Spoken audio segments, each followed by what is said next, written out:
Why do Americans think that their lives are more important than the lives of Kenyans? That appears to be the national mood here, the overall sentiment across the country.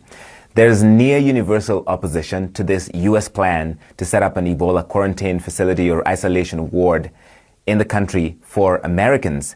The Law Society of Kenya has also filed a constitutional petition to essentially block the Kenyan government from doing this because, again, the same argument is that if Ebola is too dangerous for Americans, it is too dangerous for Kenyans.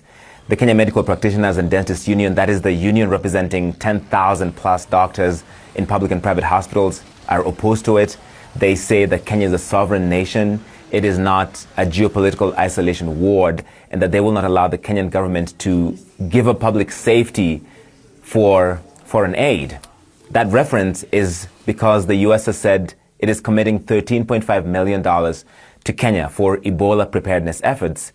Many Kenyans are offended by repeated statements from U.S. Secretary of State Marco Rubio. He said that the U.S. priority is to protect U.S. citizens and that they will do everything to ensure that Ebola does not get to the U.S.